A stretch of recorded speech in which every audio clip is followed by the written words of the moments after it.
Hello there, welcome to the Saroy channel and welcome to my omnibus series. I've got so many of these omnibuses that are going to come out so that you'll be able to listen to an hour's worth of stories, which I know you're going to love. You know, the thing is that telling stories is such a fine art, and it's something that was practiced hundreds of years ago when people didn't have the technology that we have today. And everyone would gather around the fire and listen to a wonderful story. And also, what is so wonderful about a story is that personally, I think it is the best way to go to sleep. Every night when I go to bed, I always listen to stories. And that's something that parents used to do with their children. It's something that they still do with their children. There's nothing better than a good story. And so I hope you're going to enjoy this series. And before we start, I just want to say, do subscribe to my channel because you don't want to miss out on anything. Because I'm in for the long haul and I want to make sure that you get the most stunning stories to go to bed with at night or to listen to when you want to be one of those people sitting beside the fire and listening. Don't forget to subscribe to my channel and let's get started. I hope you're going to enjoy the omnibus.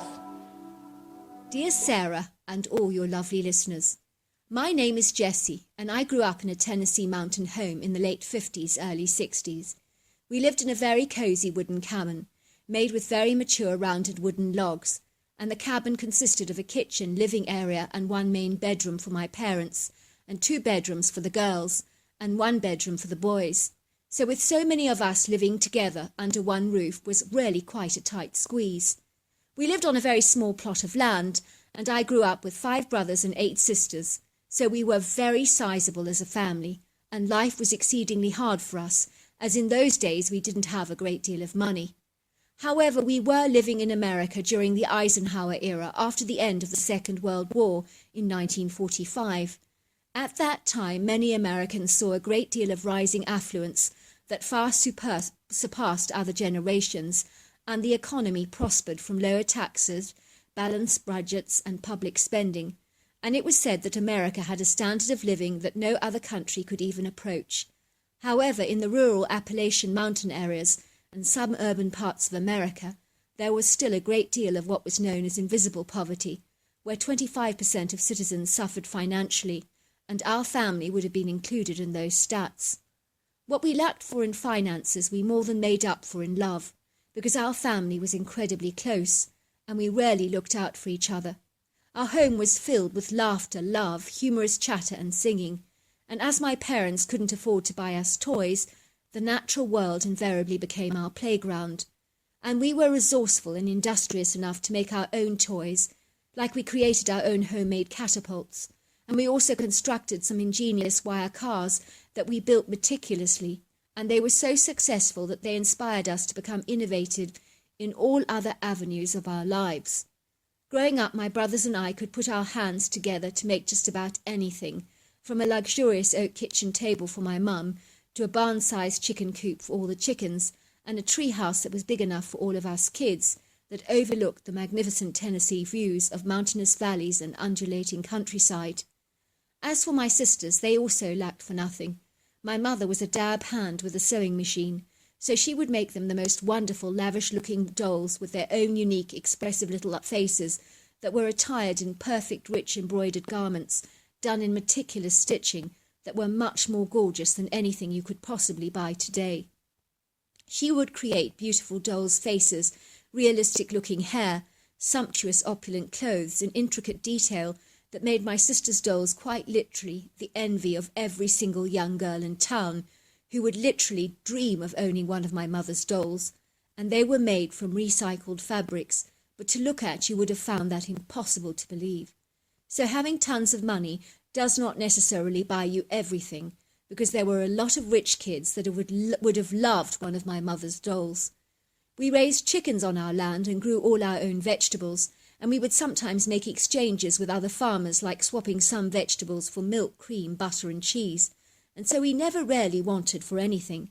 I cannot say that any of us felt deprived in any way, possibly because we didn't know any better at the time, but I think with my parents' skill sets and our innovative minds, we pretty much could make anything we set our hearts on.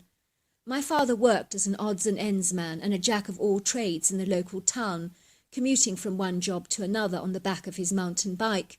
One day he would help a neighbour tag his cows, another day he might be painting windows or refitting some kitchen cabinets. All his details were highlighted in the window of the local grocer's, and surprisingly his meticulous services were always in demand by the locals. As a result, my father became one of the most well-known, much-loved characters in our local town. My mother was a stay-at-home mother who educated us, cooked for us, and managed the household with her culinary prowess and fastidious attention to detail. She excelled in absolutely everything she did. Her pantries were lined with all her hard work, canning hundreds of bottles of preserved peaches, pears, plums, marmalade, jams, chutneys, pickled vegetables, and the list goes on and on. Our family was incredibly religious, so church on Sundays was non-negotiable as far as my mother was concerned. She would literally dress us up to the nines for every single church service so that we looked incredibly smart, because arriving at church wearing everyday clothes was dishonouring God as far as my mother was concerned. She would always say that if you were having the Queen for dinner, you would present her with your finest food and dress in your grandest clothes, so it should be no different if we were entering God's holy place.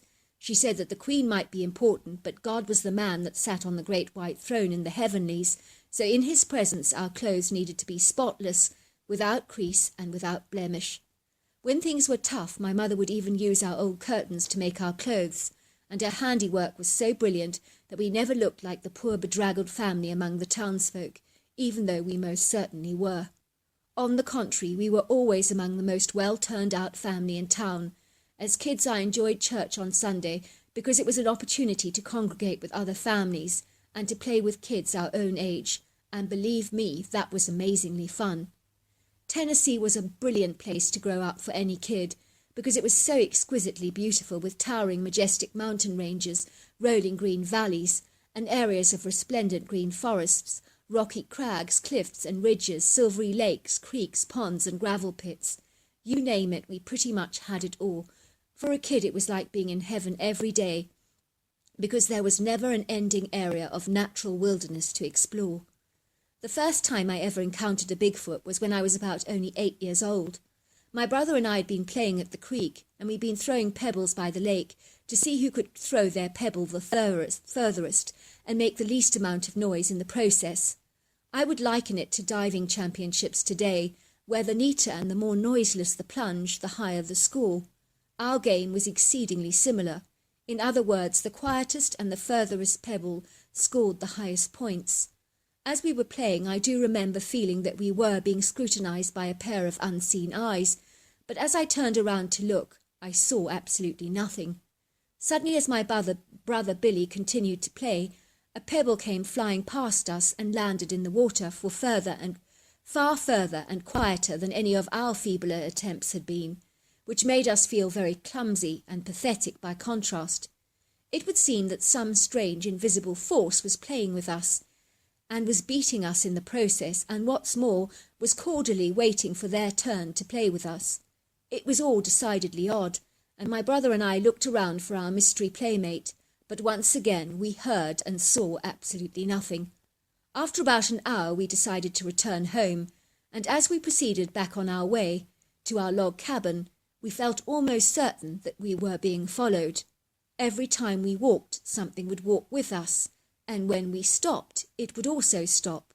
We did know we were being followed, but we never knew what was following us or who it was that was stalking us, but this happened to us every single time we proceeded home after playing at the creek.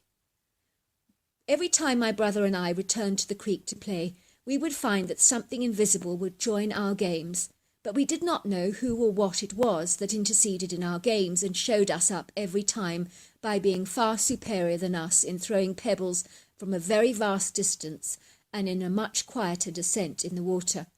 One day I noticed this dark, shadowy movement moving behind a very large tree, and I ran over to the spot to see what this thing actually was. Then I saw this humanoid ape-like creature. He was about 4 foot tall, covered with long auburn hair, and he had this long brown leathery face with brown sparkling mischievous-looking eyes. I just stared at this mysterious-looking critter in sheer amazement and awe, because I had no clue what this thing was, but I knew it was the invisible creature that had been playing with us at the creek. The creature was painfully shy and immediately went to hide the moment we'd seen it, and I think it wasn't pleased to have been observed by us. I think it wanted to be our friend, but on its own terms, and it suited him to remain in the shadows. At that time my brother and I didn't know what to make of this curious, somewhat peculiar humanoid ape, but he continued to play games with us as an invisible third party, until one day the creature stopped playing with us altogether. We figured out that he must have moved away with his family, because we sensed that he was a youngling, but we did miss this invisible presence in our weekly games by the creek. When I was a young boy, I had no trouble getting to sleep. On the contrary, I was the one member of our family that slept like a baby. But as I grew older, getting to sleep became a huge challenge for me. I really don't know why. I began to suffer from the most terrible insomnia. This was a problem that did not affect any other member of my large family, and was exceedingly frustrating for me, not being able to get a good night's sleep. When my mother took me to the doctor to discuss my impediment, the doctor suggested that if I couldn't get any sleep, I should take some extra exercise in the middle of the night, and this course of action would help me physically become more exhausted, reduce my restlessness, and therefore encourage sleep. He strongly advised against any medical intervention, like sleeping pills, as he believed them to be notoriously unreliable and completely addictive. Funny enough, the doctor's advice did work superbly for me. If I was restless and could not sleep, I put on my outer boots, a sweatshirt, and armed with a flashlight and my father's Remington rifle, off I would go into the Tennessee countryside at night, without a single care in the world. I knew the layout of the land like the back of my hand, and understood all the wild animals in our neck of the woods. So should I encounter a predator like a mountain lion, a cougar, a bobcat, or even a bear in a precarious situation, I knew how to defend myself, so nothing concerned me at all about my little nightly excursions. On the contrary, they became an exciting adventure for me, and something that I began to enjoy, realizing that I was getting more out of the day than the rest of my family, with a few extra hours to burn every single day. What was there not to like? As far as I was concerned, it was win-win all the way. Suddenly my nightly excursions became experiences that bordered on the exceedingly bizarre, and the more peculiar as strange outer-worldly things began to happen to me that were beyond natural explanation.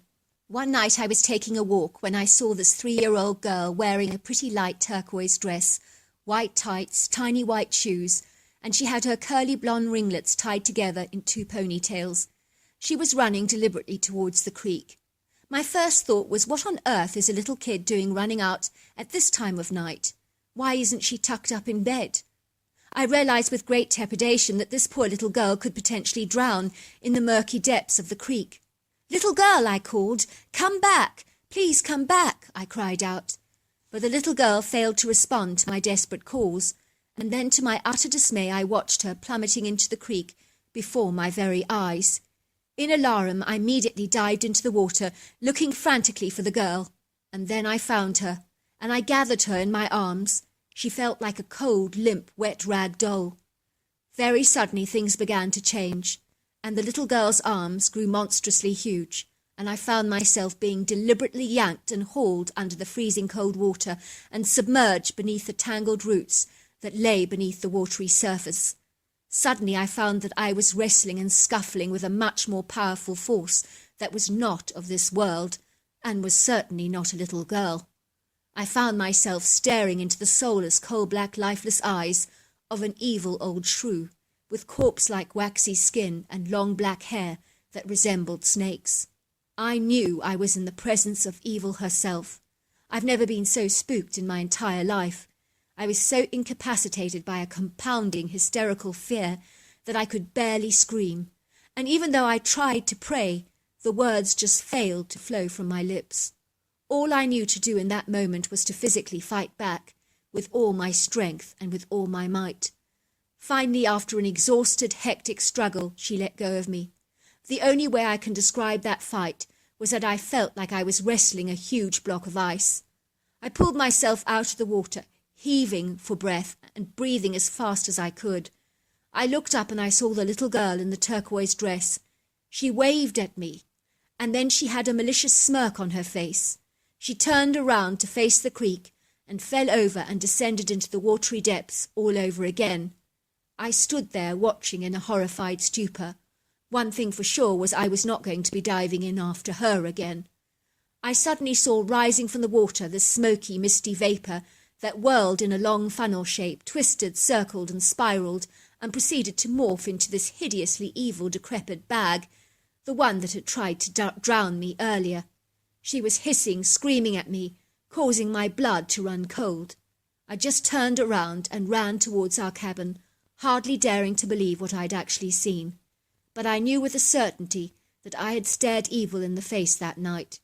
Shortly after that event, when family members took photographs of me, in the background you could see this little girl in a turquoise dress staring hauntingly into the picture. It was the same girl that had been seen falling into the water and transforming into that evil old hag. "What a lovely girl," my mother commented, staring at one of the photographs and studying it carefully. "I wonder who she is, and why she's in all those photographs." I chose never to say a word about my bizarre experience with the ghost girl. Imagine my amazement when my mother made a doll exactly like her. I want to tell you that that doll gave me the goosebumps, as its extraordinary likeness to the little girl was absolutely haunting. My mother gave that doll to my sister Carol. My sister Carol began to complain to my mother that the little girl in the blue dress was sneaking into her bedroom at night to steal the doll. Every morning the doll would be found floating in the creek, head size down. Carol reported scratches and bruising all over her body, and on 2 occasions observing the little ghost girl morph into a hideous hag that screamed at her. All my sisters saw the horrible hag morphing from a vaporous smoke and ran to my parents' room screaming, refusing to sleep in their bedroom for many long nights. It was then that the doll became known as the haunted doll, and my mother burnt it in our fire pit and read some biblical verses, and we were never bothered by that evil hag and that little girl ever again. To this day I am certain the little girl and the hag are one and the same, and maybe they ended up haunting that doll as well. On another nightly excursion of mine, I encountered an entire family of Bigfoot. Of course, at the time I had no idea they were Bigfoot, but now I do. They looked a lot like auburn-haired Bigfoot who had taken part in our pebble-throwing games when I was only 8 years old.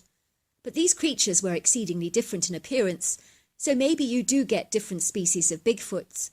These Bigfoots were covered in long, shaggy brown hair, and they towered like long, lofty, dark, shadowy giants under the dusky firmament. One of the Bigfoots was 11 foot tall and easily 1,000 pounds. The other 2 were only 8 feet tall and significantly smaller. I was curious and excited to see them, so I followed them to make sure that I had not been spotted. No prizes for guessing where they were going in the dead of night.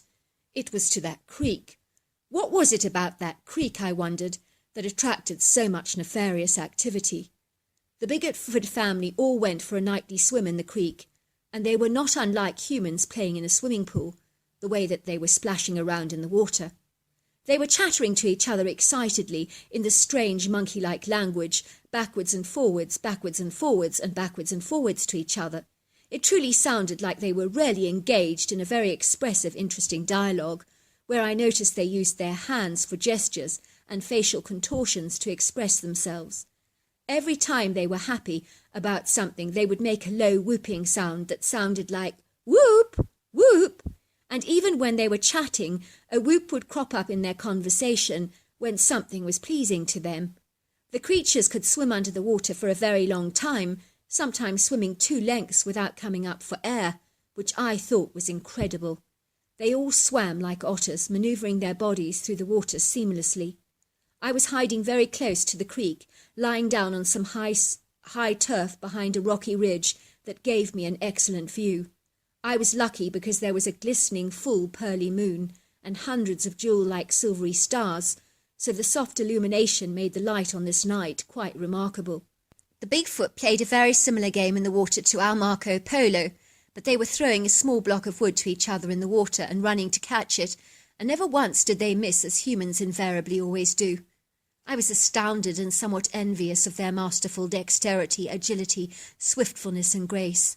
Every time they caught the block of wood, especially if it bounded towards them in a peculiar angle, they would make a happy whooping sound once they actually caught it. Sometimes I noticed they intentionally threw the block at a very difficult angle, hoping that it would be impossible to retrieve. But for these critters, their swift nimbleness was off the charts, and invariably they never ever missed. One of the smaller 8-foot creatures swam under the water for a very long time, and came up holding a monstrously huge catfish in its hands that was wobbling violently and desperately trying to wiggle away to freedom. The Bigfoot thrashed the fish against its large torso and killed it instantly. He proceeded to catch another 2 catfish in this peculiar way, and then all 3 of the Bigfoot climbed out of the creek, shaking their hair like wet, shaggy dogs, and water went absolutely everywhere. I watched them sitting by the creek, tearing the fish meat off the bones and tucking into it. As they ate, they were silent for a very long time, and no one said a word. All you could hear was the jaws chomping. But once they'd finished eating, the excitable chatter began all over again, and I noticed that Bigfoots love to chat. They started to examine each other's coats, looking for nits or fleas, and it appeared to look like a strange kind of grooming was in process. If they found a tick or a flea, they would simply pop it into their mouth and gobble it up. They would run their nimble fingers through each other's long, shaggy coats, trying to brush away some of those knots and tangles, some that seemed beyond help, because they were so tangled they would be impossible to remove without a pair of scissors. But these creatures would literally tear off that matted tangle with their hands and throw it into the creek. Once they'd finished grooming themselves, I watched them gliding into the woods on their long, agile legs, and they were magnificent to watch. They were moving with such grace and fluidity. I would ask my father what these strange hairy humanoids were, because sometimes even during the day you might catch a glimpse of one of them very briefly, but most of the time we never saw them, because they were very secretive, elusive, nocturnal creatures. My father referred to them as the woodfolk, and he told us that they liked to be left alone, and we were to respect their privacy. If we came across angled branches in the wood, we were told to leave those areas alone, as those were keep-out points made by the creatures. He told us if we failed to respect those boundary points, those gentle creatures could turn on us and become exceedingly angry. He told us it would be like we were waging war against them. There was a large tree in Tennessee known as the hanging tree, and when we were growing up it was situated on some public-owned land, and it had 2 names engraved on the trunk. One was Steve and the other was John. This fascinated us a lot as kids, and we also put our names on that tree trunk. One day I asked my father all about that hanging tree, and he told us that in 1920 it was rumoured that a farmer had hung 2 young men on the tree because they had stolen his prize bull, and he was incandescent with rage, and even though he got his bull back, the young men promised him restitution by working on his farm for over a month without any pay. Once they had paid their debt back to the duplicitous farmer, he deviously proceeded to hang the 2 terrified young men on the tree, because he believed they deserved to be punished for what they'd done, even though he had got his bull back. One of the horrified farmhands reported what he'd seen to all the townsfolk, but without the bodies ever being recovered, no one in the town believed the boys, and they couldn't prove anything, so he got away with it. They were reported to be ghostly sightings after that of 2 ghosts of the 2 young men that had been spotted hanging on that tree. I'd always believed those stories to be hocus-pocus and just legendly, but when I saw the boys hanging there myself, I began to think very differently. On this occasion I was riding my mountain bike during the night. It must have been about 2 o'clock in the morning when I heard a very violent snapping sound. I looked up at the tree and I saw the ghostly forms swinging from the branches of a tree of 2 young men. I watched them for a second and I couldn't believe what I was seeing. The next minute they were gone. I suppose it gives credence to the strange story, and there must be truth to it. So there you are. That's my story. Dear Sarah, and all your lovely listeners, my name is Meryl, and my Bigfoot encounter happened in 2008, when I was about 32 years old at the time.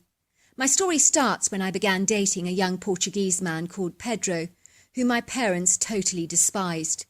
Coming from a strict Catholic home with a very protective father, I just assumed that no one would ever be good enough for their daughter as far as my parents were concerned. I did not like him, my mother would say.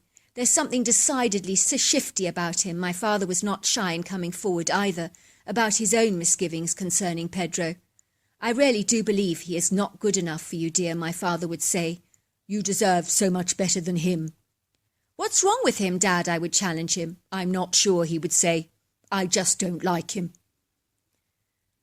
That's what you have said about every single boy I've ever dated. Has there ever been anyone I dated that you actually liked, I would say. Well, when you were 8, there was that cute boy Malcolm, don't you remember, said my mother. Such a refined, decent fellow he was. I wonder what he's doing now. Mum, I protested, he was only 8 at the time, so how do you know he would meet with your approval now? There are just some things you know, dear, she would say. There was just no way getting through to my parents, who seemed determined to despise my boyfriend Pedro. Pedro was a very good-looking man with a very boyish face, which I found incredibly attractive. He had a warm hazelnut complexion, treacle-coloured brown hair, and very warm brown eyes. He worked as an airline pilot flying from São Paulo in Brazil to Charleston in West Virginia, which was a flight of about 10 hours and 7 minutes, which meant that I could only spend 3 days a week with him when he was in Charleston, West Virginia. Pedro could speak fluent French, Portuguese and English, and even if I say so myself, he was an absolute charmer, and everywhere we went, women flocked for his syrupy words and beguiling magnetism. One day Pedro proposed to me and asked me to marry him, and this revelation went down like a lead balloon with my parents, whom arrived on my wedding day with faces so downcast and miserable it was unbelievably embarrassing. They looked as if they were attending a funeral service rather than a wedding, and it was ironic that my mother wore a beautiful black dress on that day, which I believe was her silent way of protesting her secret disapproval and dislike of my husband-to-be, Pedro. Pedro's parents were both deceased and, according to him, had tragically died when he was only a young boy in a devastating car accident, and so it would seem all our wedding guests were my immediate family and friends, something that both my parents found decidedly odd, and it bothered them a great deal. Where are all the Portuguese members of Pedro's family? My father asked with a raised cynical eyebrow and a somewhat perturbed look on his face. Should they not be here on this celebratory occasion? I told you, Dad, they're dead. Pedro doesn't have anyone in the world apart from me, I told him. My father stroked his moustache in an act of deep contemplation and said, I'm sorry, dear, but I do find this decidedly odd. There are no Portuguese guests at the wedding, no friends of his, nor distant family. I'm very flummoxed by all this, he said. Looking back, my father was absolutely right. There was something odd about the lack of Portuguese people in attendance at my wedding, not to mention people on the airline where he worked. Pedro did put this down to people being too busy to attend, and Brazil being a little bit too far away for people to travel, and I fell for all this pathetic, lame excuses, hook, line and sinker with my whimsical naivety. However, when you've been swept off your feet like I was, you simply refuse to allow those disturbing, nagging thoughts to rob you of the bountiful joy you feel about marrying the man of your dreams, which is what I emphatically believe Pedro to be. He was so handsome and utterly charming, and all my friends thought he was utterly gorgeous, so what was there not to like about being swept off my feet by a knight in shining armour, a tall, dark stranger? Pedro and I bought a quaint little house in the Virginia countryside that I had dreamed about owning since I was a young girl. It all happened when on one weekend in Charleston we decided to take a random, spontaneous family trip into an area of remote West Virginian countryside. It was an off-the-cuff decision to take that drive that my father had unwittingly taken a wrong turning, and we found ourselves on this very large dirt-back road in the middle of nowhere. We glanced in the distance, and I remember my mother saying, "Is that not so incredibly pretty?" She was pointing towards the beautiful rolling green valleys, where nestled within their mist was the prettiest house that I had ever seen in my entire life. I knew in that instant that one of these days I would own that quaint little house. "I'm going to own that house one day, Daddy," I told him, and I'd meant it. So imagine my surprise when Pedro and I decided to purchase our own home, and our estate agent presented us with a list of available country homes for purchase. Imagine my jubilant surprise when I discovered that my quaint little dream house was up for sale. Pedro and I put an offer in on the property immediately, without even viewing the home. All these years later, I still remember the estate agent's aghast expression on her face, but she muttered, "You've not even seen inside the house.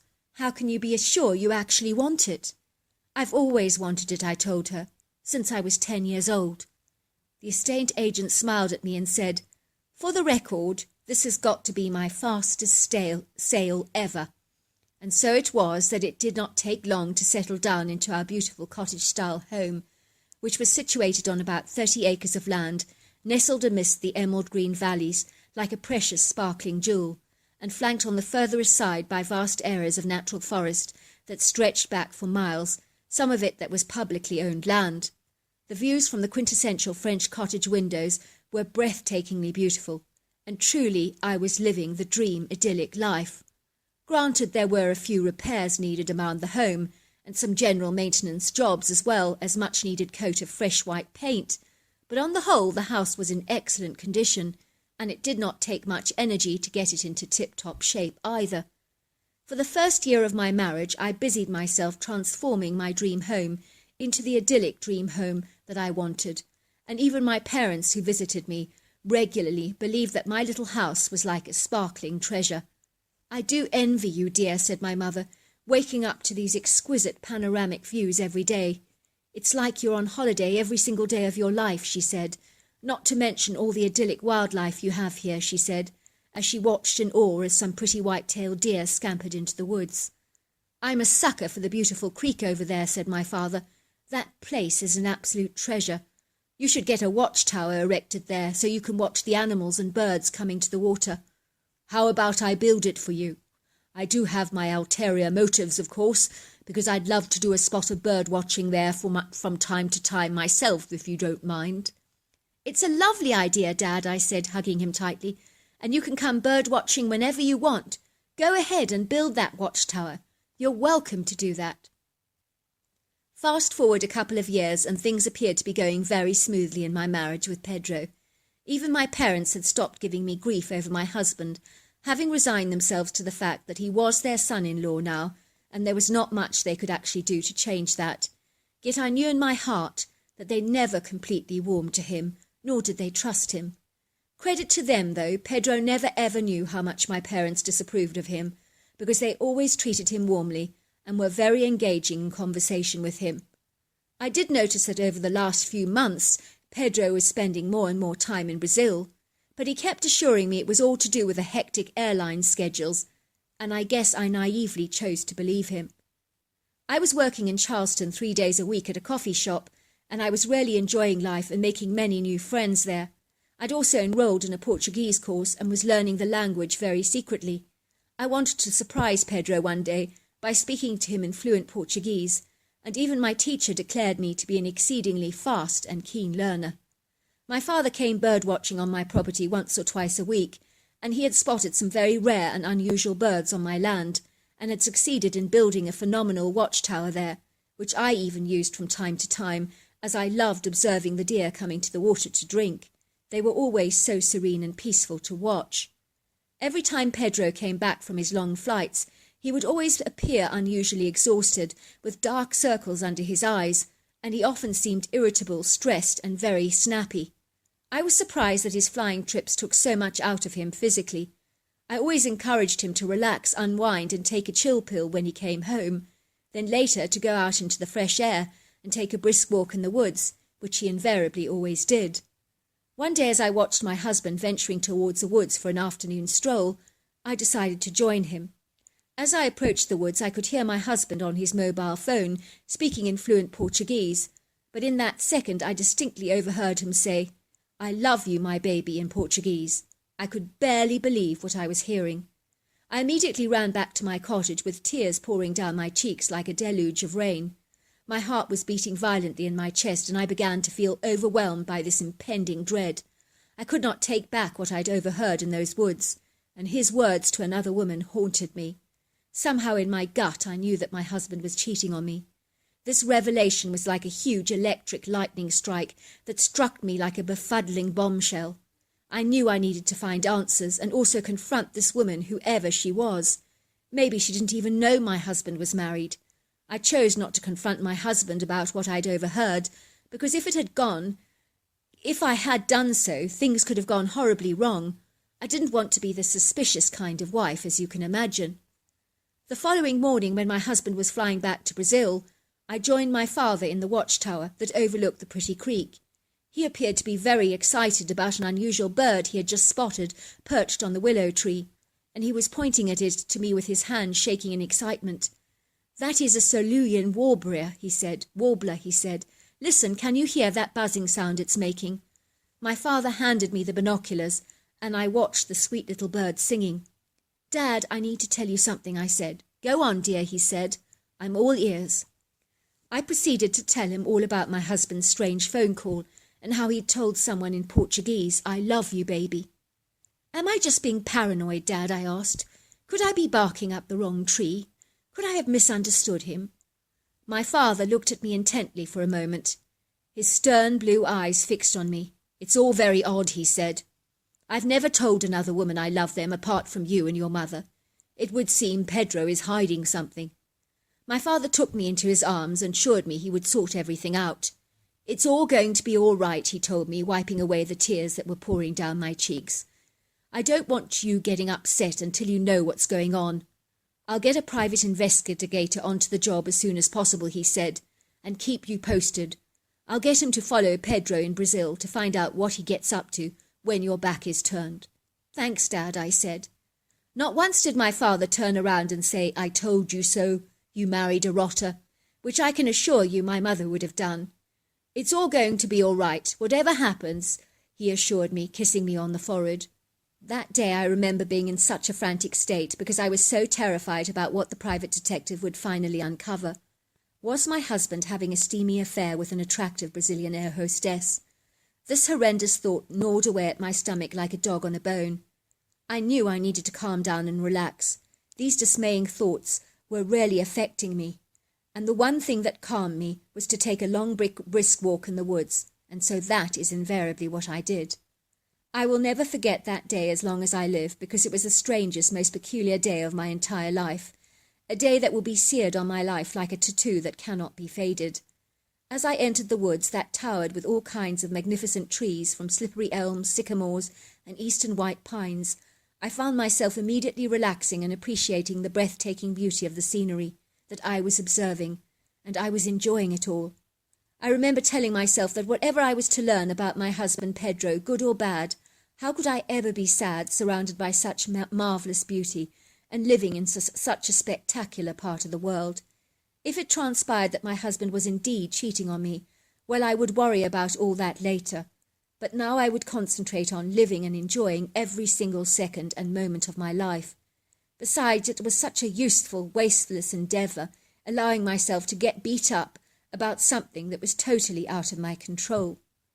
I was kicking the leaf litter on the forest floor in very deep contemplation, in what I can only describe as a meditative state of mind, when I suddenly realised that I was being watched by very curious, interested eyes that had been observing me for quite a while.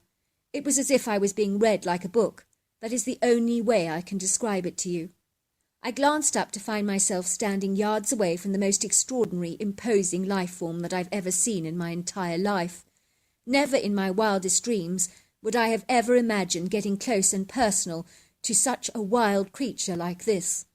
I knew at once that this majestic, lofty beast was, in fact, a Bigfoot, and I also sensed that she wanted me to see her, as she made no attempt to scurry away or hide herself from me. The creature, or the Bigfoot, should I say, was standing on 2 feet, and was covered in long flowing auburn hair that gleamed in the sunlight. She was so clearly female, as she had small, pert, hairy breasts, and a very definite female energy about her that appeared almost maternal and protective.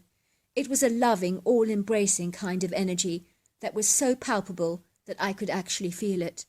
I would say that she was about 7 foot tall and 600 pounds, with a girth of about 4 feet across. I did notice that she had very athletic, powerful, agile body that was literally ripped with muscle. and her shoulders were particularly large, as were her human-like feet and hands. Her head was a very distinctive bullet-like shape, and it did not notice much of a neck, as it did appear that her head literally blended in seamlessly to her shoulders. This female Bigfoot had a long, angular face, with a very distinctive brow ridge, a pinkish-brown leathery skin, deep-set rusty brown eyes, and a very slender mouth. I stood there transfixed by this magnificent creature, almost wondering if I'd entered an alternative reality, because quite simply I couldn't believe what I was actually seeing. I think I could safely say that we were both equally as intrigued about each other. I sensed that I was as fascinated about her as she was as fascinated about me. And the energy between us was definitely electric, because we just connected. I really sensed this creature was reaching out to me amidst the chaos and upheaval in my life, almost as if she was trying to reassure me in the very same way my father had done earlier in the morning. I sensed she was saying it was all going to be all right, however it turns out. The creature was only standing yards away from me. If I had reached out to her, I could have actually touched her.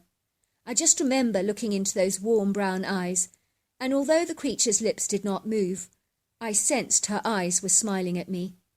I do not know how long we stood gazing at each other, but it felt like a lifetime, almost like I was in an art gallery and observing every detail of a painting that I just loved, and was trying to comprehend and absorb what the message the painting was trying to convey. The creature finally just squatted under the tree and proceeded to draw something on the ground. She drew three cone-shaped heads in varying sizes and pointed to the second one, which she indicated was herself. I realized she was telling me that she had a male companion and a little one. I drew myself and indicated to me, and then I drew my husband. I then put a cross through his head as a way of saying, I'm not sure about him anymore. I don't know whether she understood what I was trying to say or not, but even if she didn't, it was good to express my grief to a stranger. It felt incredibly therapeutic and very healing. She then got up onto her agile legs and pointed to the two-cone heads she had drawn, and I knew she was saying that she needed to get back to them. Suddenly she handed me a little stone, and to my amazement it was a rose quartz. "Where did you get this?" I asked, looking amazed. But she looked at me one more time, and then she was gone, as she took a few more strides on her long legs, and then disappeared into the woods. She moved with such flawless grace. As I studied the pretty rugged pink quartz stone that she had given me, two thoughts came into my mind. Was this a chance encounter, I wondered, or was this divinely orchestrated? Coming from a Catholic family, we do believe in the miraculous and in glimpses of the divine in our natural world. I knew that the rose quartz was the stone of unconditional love, strength, healing, and peace. What an extraordinary stone to give me at such a tumultuous time in my life, I thought. I clutched the stone tightly and returned home to the cottage, feeling so uplifted and strengthened by my encounter with such a majestic Bigfoot creature. Several days passed with no word from my father about the private investigator, and I was living on tender hooks. It was difficult living with Pedro when he was in West Virginia with me and not in Brazil. But I'm glad to tell you I remained strong and gave him no reason to suspect that I had any doubts about our relationship. I remember it was on a Tuesday morning when my father arrived at my home with a huge brown paper envelope in his hand. "I think you're going to need to sit down before you look at this," he said to me. "What are they?" I asked him. "Photographs," he said. I opened the photographs and saw a picture of Pedro with a blonde woman and 4 children, 2 boys and 2 girls to be exact, in varying ages, all smiling in the camera. "Who are these people?" I asked my father. "That's Pedro's wife and his 4 children," said my father gravely. "He was married to her 8 years before he even met you, and they live in São Paulo in Brazil." "You've got to be kidding," I said, examining the photographs with utter horror. "It gets worse," said my father, presenting me with another photograph of an older man and an older woman surrounded by 8 children. One in the picture I could see was clearly Pedro, but all the other people in the photograph looked like they were related to him. "Who are these people?" I asked my dad. "That's Pedro's family. His mother and his father are both very much alive, and they were never killed in that fatal car accident he told you about. He has 3 brothers and 4 sisters who are also very much alive, and they lived in Sao Paulo in Brazil. I looked at my father in absolute horror. "Dad," I said, "I've been living a total lie." My father proceeded to show me yet another picture of a young woman. "Who is this?" he said. "Her name is Julia, and she's pregnant with Pedro's baby, which is expected in June, and she also lives in Brazil, and is now engaged to Pedro." "You are kidding, Dad," I said. "You are kidding." "Sorry, sweetheart," he said, "I'm not." So that's my story. Fast forward a whole year and my marriage to Pedro was annulled, and even though his wife found out about his misbehaviour, she chose to forgive him. Pedro escaped a prison term but received a hectic fine which his devoted parents chose to pay on his behalf. The young pregnant girlfriend was informed about Pedro's impropriety and chose to sever ties with him, and is currently raising his child as a single mother. I do not regret anything that happened with Pedro because I'm a stronger, wiser and more compassionate person as a result, and it's attributes that I really believe I gained from this harrowing experience. I still have that pink quartz stone that Bigfoot gave me, and I believe my encounter with her was divinely orchestrated because meeting her gave me the strength to pull through this challenging time. I believe I was meant to meet her. I've not seen her on my land again, but I still live in my pretty home in West Virginia, and I'm now married to a wonderful man and have never been happier. My message to everyone out there is to never give up, to never, ever give up, no matter how tough it gets, because believe me, it gets better. It invariably always does. And no matter what happens to you in your life, no matter how hard it is, things always get better. And darkness turns to light. Heaviness turns to light. It always gets better. Dear Sarah and all your lovely listeners, my name is Jane, and my Bigfoot encounter happened in 2012 when I was 12 years old. I come from a rural town in North America, but for the purposes of remaining anonymous, I'd rather not say where, in case one of the town's residents is actually listening. Not that I think that's likely, but you just don't know. I know that sounds paranoid, but I still do live in that small town today. And although things have invariably changed over the years, small towns do have their fair share of gossips, and that's one thing that never ever seems to change, so I don't want to end up being whispered about on the street corners, if you get my drift. I grew up in a very religious, rather humorless household, the single daughter of two very strict parents. My father was a practicing pastor, and he ruled our cosy bungalow with a rod of iron. Now, I'm not saying that to be mean, because my father was a very special, lovely person, but he was very disciplined. I soon learnt that I was different to other kids, as unlike other kids my own age, I was never allowed to watch television, in case it impacted on me negatively by making me become worldly. Unlike other kids my age, I was also forbidden to own a cell phone, because I was told it would lead me down the wide road of destruction and away from the living God. The trouble with my parents is they literally rammed down my throat everything I was expected to believe. It was like they were stuffing a frog down my throat, which they were forcing me to swallow, and that's not easy, let me tell you. I could not challenge anything I was ever told. I just had to believe it as absolute fact, without asking questions and searching for my own authentic truth, which I rarely resented. I began to despise and loathe the God in the sky as a man sitting on a white fluffy cloud with a long white beard, steely blue eyes and glasses, who was cantankerous, disagreeable, grumpy, grouchy, and absolutely nothing you could do would ever be pleasing or good enough for him. Sometimes I believed he was looking at me all day, pointing his finger in an accusory way and condemning me for very, very bad and naughty behaviour. As my father was a local pastor, I was privileged to grow up in a very spacious plot of land, where our traditional whitewashed farmhouse was in close proximity to the church, which meant that our home and church were kept in meticulous, pristine condition by regular landscape gardeners that would mow the lawns weekly, and in spring and summer they would line the long driveway with beds of colourful flowers. Even our parking lot was lined with magnificent old oak trees, which was one of a kind because it kept all the cars cool in summer, which the congregation definitely appreciated, and was attractively dotted with terracotta pots filled with pretty colourful displays of flowers. If that wasn't pretty enough, it got better than that, because our land was flanked on the back with vast areas of public-owned national forest and rolling hills and mountainous valleys, and they literally swept back for many miles. And there was even a hiking trail from the side of our church that flowed directly into the woods and was open to the public throughout the year for walking and hiking purposes. It was also maintained every year by the Forestry Commission, which meant that the hiking trails were well open and spacious, and the forest was full of prime specimens of oaks, pines and spruce trees that were thriving.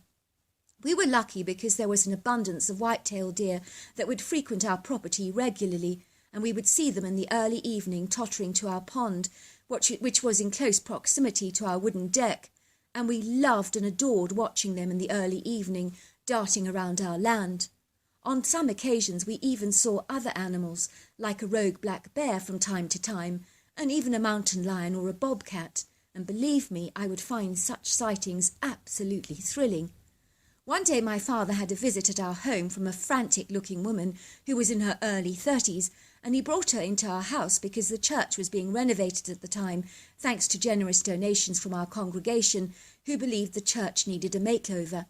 It appeared that she was in terrible distress and believed that her 12-year-old girl was being visited at night by a terrifying female ghostly spectre in a black 1800s dress that looked rather like a strict governess. And this strange woman would stand over her daughter's bed saying, "Help me, please help me." "What am I to do?" the mother explained. "My daughter refuses to sleep with the lights off, and she's so terrified of seeing that dreadful ghost again, that is tormenting her night after night, constantly begging her for help. I'm so terrified because I do not know if this entity is going to harm my child, and I have no idea what on earth to do about this. This is beyond my realm of understanding. I need the church's help." My father wanted to do all he could to help, although he did have very little experience in dealing with the paranormal, and usually passed on problems like this to a demonologist he knew, but he sensed that this case was more a cry for help from a ghost than something that appeared to be demonic, although he couldn't be sure, obviously. So he decided he'd investigate the case first, before he decided to get other people involved, so that he needed to see what needed to be done in a case like this. He asked me to come with him on this occasion, given I was the same age as the girl in question. He believed I could talk to her and find out things that were going on that she might be reluctant to share with the adults. It turned out he was absolutely right. The girl's name was Bess, and she was a typical 12-year-old like myself. At the time, she was reluctant to tell anybody what had happened to her because no one believed her. She had not even told her mother the complete story, but she was eager to share everything with me. I found out that one day on a trip home from her school, she was walking past the local cemetery, and it was during the daytime, but she was convinced she had seen the tall shadow of a woman in a black bustle skirt and long-sleeved lacy black bodice moving between the gravestones. She became frightened and walked home as quickly as she possibly could, because she had seen the pale, gormless face of the woman staring up at her and beckoning to her. I was so terrified, she told me, because I knew I'd seen a ghost. Even though she looked real, the way she was dressed, and even the way she walked, was not like someone from our time. I told myself that I had imagined things, but the very next day I was walking home from school all over again, and I developed a sudden, insatiable urge to go and look over to the graves where I'd seen the lady the previous day. I nearly freaked out because I saw her again, moving between the gravestones, and she was beckoning to me, and for a moment our eyes just met, and she held my gaze. I couldn't look away. After that, I simply dropped my satchel onto the sidewalk and ran into the graveyard towards the grave where I'd seen the strange woman. Now, I promise you, that's not normal behaviour for me, because I'm easily spooked, but for some reason I was compelled to go to those graves. Well, I asked, did you actually see her up close? The ghost of the woman, I mean. No, but I did discover a very old grave from the 1800s, with a woman's name on it, Elizabeth Maxwell Phillips, and then the whole grave had appeared to be vandalised with red painting on it, saying, "I curse you to hell," in paint. It was painted all over this woman's grave, and it had been recently done, and I mean recent. "Wow," I said in horror. "Who would have tried to destroy a grave like that from such a long time ago? Isn't it sacrilege? Do you suppose it was the grave of the woman you saw between the gravestones, beckoning to you? Maybe that's why she needs you to help, to get rid of the painted curse on her tombstone." "I never thought of that," said Bess, looking at me in amazement. "Maybe that's why when I saw her at the end of my bed, she kept saying, 'Help me, please help.' She did seem desperate, I must say." I told my father all about Bess's story, and he believed it was possible that this ghostly apparition of the woman was distressed by the vandalism on her grave, and he thought we should do our very best to try and remove it. Unfortunately, the grave was incredibly old and weathered, and it was impossible to get rid of that bright red paint, however hard we tried. My father finally told his congregation the entire story, and we raised enough money to buy this woman from the 1800s a brand new headstone, and we had a service on her behalf at her grave and laid down a huge bouquet of pretty flowers for her. Every year we still go back to that gravestone and put flowers on her grave on the anniversary of her death. And some members of our church still visit that woman's grave today regularly because there are always fresh flowers on her grave. So she is still very much in people's thoughts, which I think all these years later is pretty incredible. My father also looked into the background of this curious woman to find out what it was that could have caused someone to curse her grave in the violent way and that they apparently did. We discovered that this woman had played an instrumental role in the 1800s in speaking up about women's rights, and possibly the person who vandalized her grave was a misogynist of some kind, who may contribute the changes in today's society towards women as being a result of women from the past, like Elizabeth, who was one among many women instrumental in the time in the metamorphosis of change for women's rights in the 20th centuries. We could be wrong about this being the reason for the vandalism, but that is what we actually concluded. Whether it's true or not, I don't know, but I know that Bess never had any more encounters with the woman again, but believe it or not, I did. One night when I went to bed, I was awoken to a strange sound of someone shuffling in my room, and it did feel like someone was nudging me. So I looked up, and there was the woman whose tombstone had been vandalized. She was standing at the end of my bed, and she was clearer than day. That was how sharp she was. I could observe every detail of her face. She looked as real as you or me. I remember she was about 5'7". She was long and lean, but wearing a very dark bustle skirt, so typical of the time. Her hair was pinned back in a very severe bun. She had fair skin and big brown eyes. I heard her say, "Thank you," just like that, and then she dematerialized before my eyes. I phoned Bess immediately to tell her what had happened, because we'd become firm friends by then, and I believe she was reaching out to have that vandalism on her gravestone removed, and she was thanking us for the new gravestone. The prayers, the pretty flowers on the gravesite. She possibly believed I'd helped her, and I suppose in retrospect, I probably did. As a young girl, I was rebellious about some of the things my parents believed. Every Halloween, there would be a sign on our front door that read, "We do not do Halloween here." It really, really upset me in more ways than you can ever imagine, because I knew many church-going people who celebrated Halloween. However, my parents definitely didn't. I loved dressing up, and the idea of wearing a witch's costume and covering our house in carved monster pumpkin faces, fake spider webs, and spooky regalia was terribly exciting to me.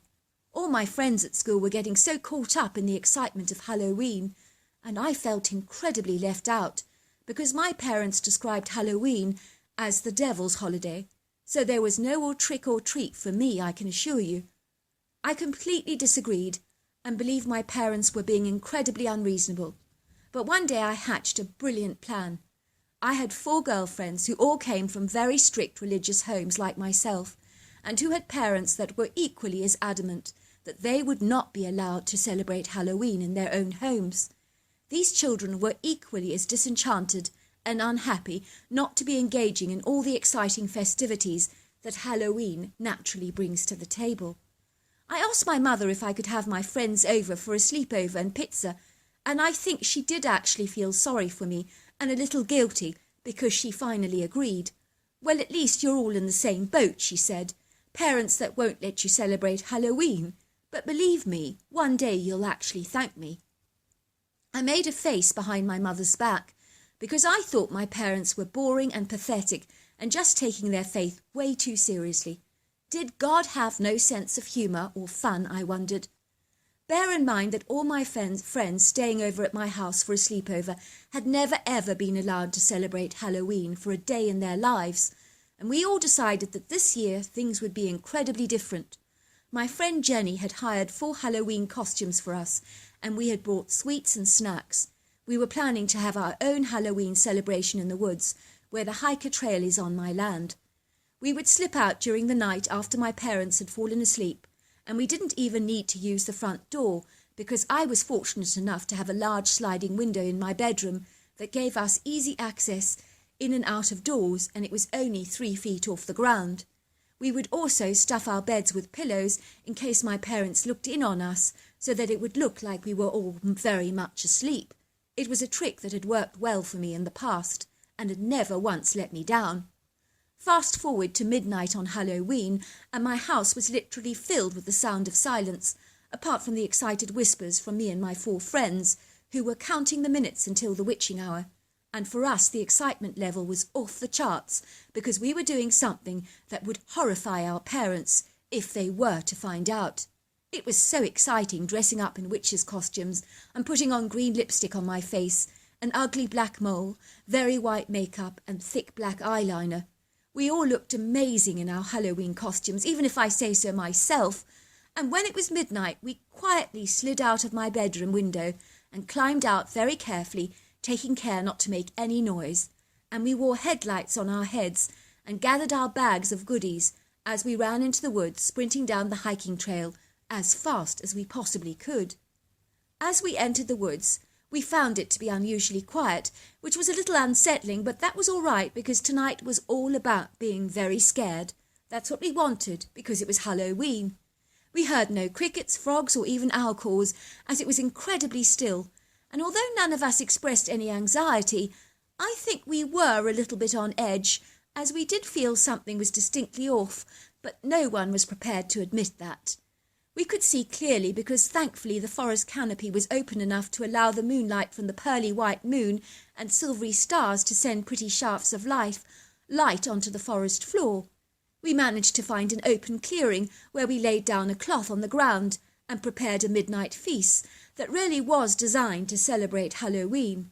We had monster potato chips, spider jelly sweets, black iced cookies decorated with monsters, and we quite literally had the works. We sat there on the forest floor dressed in our Halloween costumes and taking turns to try and scare each other with strange acts. We were all laughing, screaming and giggling at all our actions, and some of them were quite frightening, even if I say so myself. I got up to prepare my own little witch's act, designed to scare everyone half to death, and I was really getting into the part when suddenly we heard this galloping sound. It was as if a ton of horses were bolting through the forest all at once. Our first reaction was to hide. "Something's coming," I said. "Hide now!" Whatever was coming towards us sounded dangerous, like you needed to get out of the way because these things were monstrously huge, and I think we sensed danger. We all immediately hid behind this huge tree, which had a girth so big that all 4 of us could take cover behind the trunk, with relative ease, I'm glad to say. Then we saw them, and it was a them. 3 monstrous creatures, the likes of such that I have never ever seen before. And they were quite literally monsters that looked like they had descended from the depths of hell itself. In that moment I did begin to wonder if someone was playing a horrifyingly sick joke on us to scare us half to death.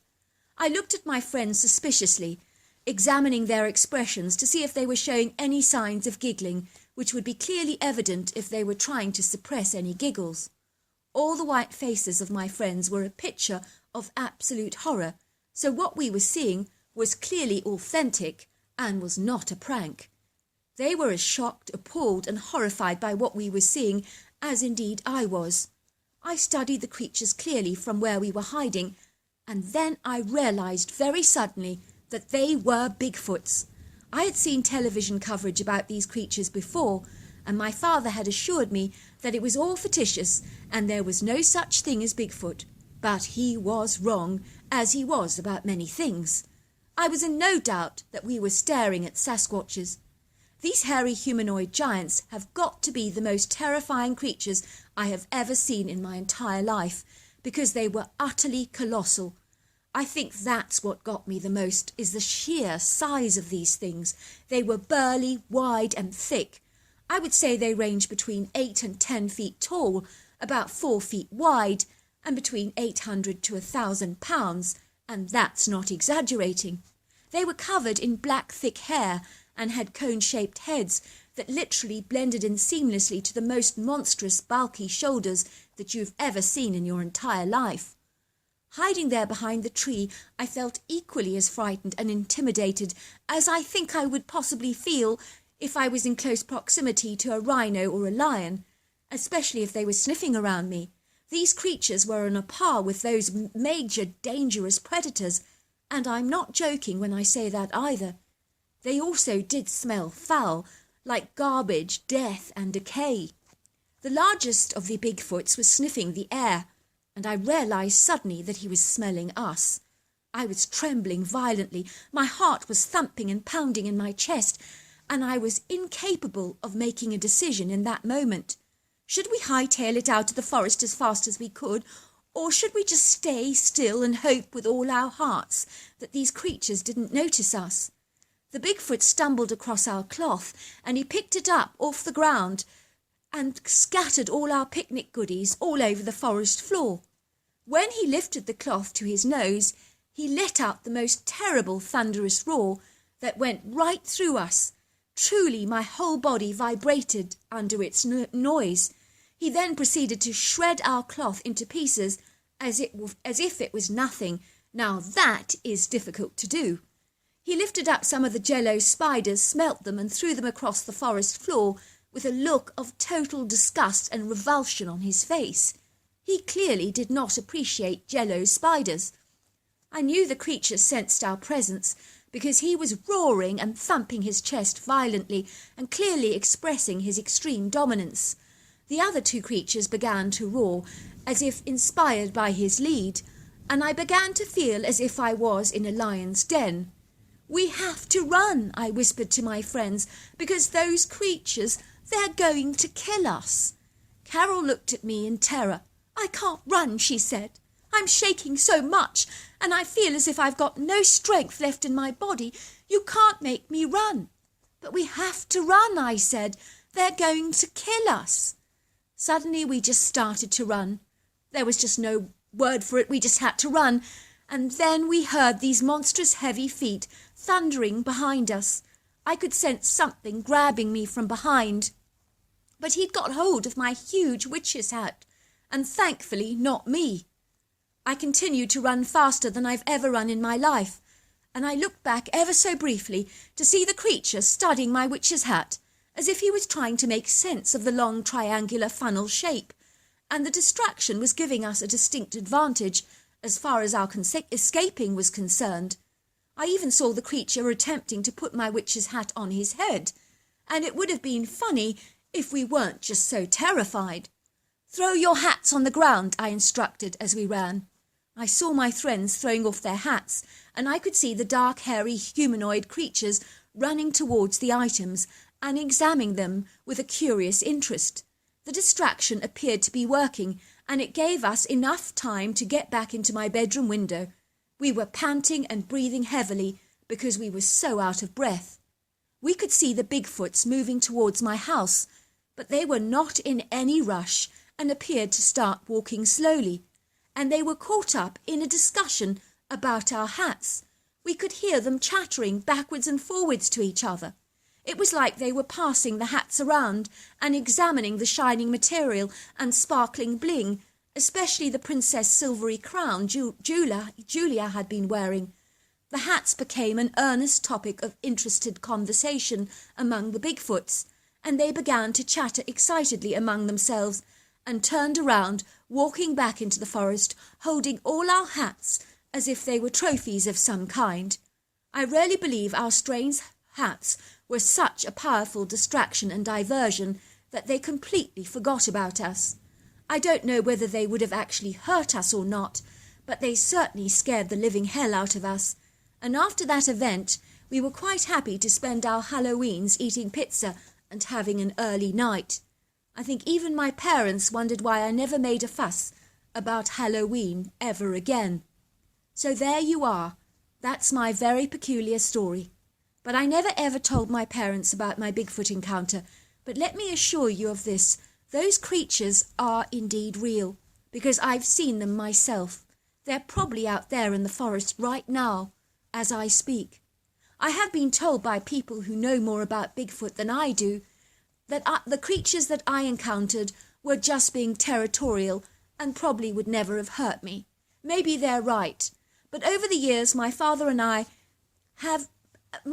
mother did let me take my own path, which I really appreciated. And then I did, in fact, become a Christian. But I got there on my own terms, not dictated to by my parents. So there you are. That's my story. Dear Sarah and all your lovely listeners, my name is Ryan, and my Bigfoot encounter happened in 1983 when I was only 28 years old at the time. I was living in Seattle and working for a high-profile insurance company, and I'd only recently got married to my beautiful wife Natasha, who worked as an aspiring hairdresser in the local town. At the time, we were renting a small, rather elegant, furnished apartment in downtown Seattle, and life was rolling along very smoothly for us, and we were incredibly happy as a young, newly married couple. One day when I was at work, I do remember suddenly being hit very hard by a thundering, pounding headache that was quite literally unlike anything I've ever experienced in my entire life, and the pain was utterly excruciating. I wobbled, staggered, and almost lost my balance as I tried to steady myself while I stood up. But I remember seeing stars in my head and flashing lights. I became so lightheaded, dizzy, and disorientated that I actually had to sit down, and I found that my vision became incredibly blurred and foggy. In that moment, I absolutely knew, without a single shadow of doubt, that something very wrong was happening, and I became overwrought with feelings of inescapable despondency and a direful sense of foreboding. I've had headaches before in the past, but this was something entirely different. Call it a gut instinct if you like. One of the ladies I worked with was a very sweet lady called Sue. She assured me that my symptoms aligned almost perfectly with a migraine headache.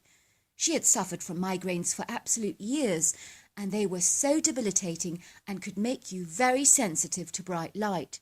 She was absolutely certain that I had suffered an enfeebling migraine attack, but I wasn't so sure. I did not tell Natasha about my anomalous queer episode at work, because what was the point of alarming her so unnecessarily? And I booked a bog-standard appointment with my local doctor, who proceeded to run some tests on my account. And before I actually knew it, I was having all kinds of brain scans at my local hospital, and decisively I was suddenly referred to a brain surgeon. As things go, I knew that something very serious was going on in regards to my physical health. I was absolutely terrified of the looming appointment as it approached on a Tuesday morning at 10:30 a.m. to be precise. It's amazing the things you remember. I awaited this ominous event with such grave trepidation, like a dark looming thundercloud hanging over my life, with a huge sense of apprehension. So it was, Natasha and I sat in soft white leather chairs next to each other, clasping each other's hands ever so tightly in the brain surgeon's debonair, chic-looking office. I noticed that there was a model human skull on the polished oak desk, which opened up to reveal the inside workings of our brain, as well as a small family portrait of a rather good-looking couple with a little girl smiling brightly in the camera. There was a small frame diagram of the human brain and a couple of highly esteemed medical degrees hanging on the wall in a horizontal line. My hands became clammy, my heart was fluttering violently in my chest, and I could physically feel waves of nausea engulf my entire body as I tasted that bitter taste of bile rising in the back of my throat. It was like I was waiting for an atomic bomb to suddenly explode, and when the brain surgeon suddenly revealed to me the results of my brain scan, and waiting for the news was more terrifying than anything else I have ever undergone in my entire life. A very well-groomed, rather handsome man entered the room. He was elegantly attired in a stylish designer pinstripe suit, which he wore with a very smart blue and white striped shirt. I noticed that on his rugged, somewhat olive-skinned face, he was expressing what I can only describe as a piteous, forlorn look in his arctic blue eyes. I could see by the surgeon's uncomfortable, repressive body language that the news he had for me was not of a good kind. He made an awkward, inopportune cough at the back of his throat, ran a finger above his mouth, and then finally the words came out in a low, husky southern drawl. "The news isn't good, I'm afraid. Your brain scan reveals that you have an inoperable, malignant brain tumour in an area of the brain that is at high risk for us to even attempt to remove. And there is nothing that can be done, I'm afraid. I am very, very sorry. I truly wish I had better news for you." For a moment I sat in silence, trying to assimilate what the doctor had just told me. It was unfeasible to swallow and absorb his daunting, distressing words that stuck in the back of my throat like sharp thorns, and it was impossible to digest and absorb. How does one ever make sense of something like this? Could this really be happening to me, I thought to myself in horror. I'm so young with my whole life ahead of me. This has surely got to be some kind of a lie, a misunderstanding.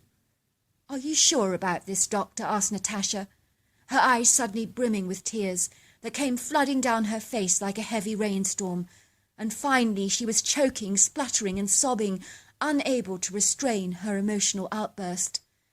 The doctor hastily grabbed a pile of tissues, which she gratefully took, and blew her nose loudly, mopping up the tears with a handful of tissues, all the while studying the doctor in the vain hope that he might say something reassuring, but it never happened. The surgeon suddenly shifted uncomfortably in his seat, looking exceedingly awkward as the dramatic emotional drama unfolded before him, which I imagine was one part of his job that he seriously hated and never ever came to terms with. "As I said," he repeated, "I wish there was more that I could do. I am so sorry about this news. It must have hit you very hard and come as a dreadful, dreadful shock, I'm sure. These situations aren't easy to contend with." "How long?" I asked suddenly. "How long have I got to live?" "I'm afraid that only 25% of glioblastoma patients survive beyond a year, so you have not got very long, I'm afraid. A few months, maybe, of quality life, I expect." "Surely there's something we can do," begged Natasha, looking at the surgeon with terrified eyes. "He's so young. None of this is fair. We only recently just got married, and we have plans and dreams for our future." "If I can give you any advice," suggested the surgeon, "and I'm no expert on these matters, but rather than focusing on the negative aspects of your diagnosis that is impossible to change, why not make the most of the time that you do have left, by living every day to the fullest, so that you make some precious memories for yourselves with the time that you do have left. Take lots of photographs, go on holiday, have lots of fun. That's what I would do if I was wearing your shoes." I remember leaving the doctor's office and staggering aimlessly back to my Mustang. It felt like the longest walk of my entire life. For a long time Natasha and I both sat in the car, and neither of us said a word, nor did we even start the engine. And then suddenly Natasha's voice broke that golden silence. "From now on, we're not going to talk about your malignant brain tumour," she prescribed. "That surgeon gave us some sound advice. From now on, we're going to enjoy every single day as if it's our last, and we're going to buy an RV and explore the Pacific Northwest like we once planned to, remember? But this time we won't delay our plans like we have in the past. We're going to do it now. From now on, our lives are all about fun. Understand?" I nodded, but I wasn't convinced that I could ever feel joyful ever again, not another day in my entire life, with a death sentence hanging over me like a hammerhead shark.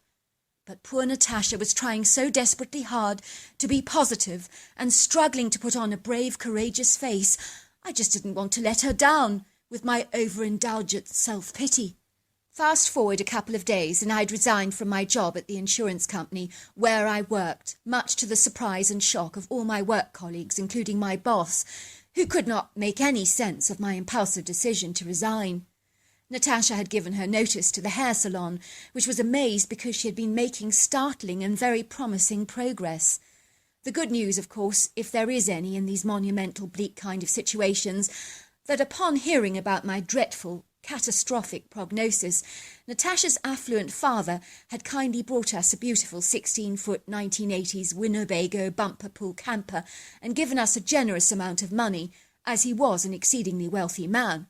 "It's only money," he said regretfully. "I do wish I had a direct phone line to God and could fix your situation, but I cannot. But if I can cover your expenses for a year, that is the very least I can do for the both of you, and I do hope it helps in some way." "Thanks, Dad. You're a star," said Natasha, hugging her father warmly. "This means more to us than you'll ever know, and it's a huge, huge help." "Promise me one thing. Make some beautiful memories out there on that open road." So there we were on the open road, driving our bumper-pulled camper through the Pacific Northwest, and from that moment onwards I had firmly decided that I would pretend I was on a regular holiday. I was not sick because I didn't want to devote a moment of precious time worrying about something that I had no power to change or control. I had come to the conclusion over a few sleepless nights of contemplating my preordained plight. I wisely concluded that I had to accept my prognosis and not allow it to dictate the time that I had left with Natasha.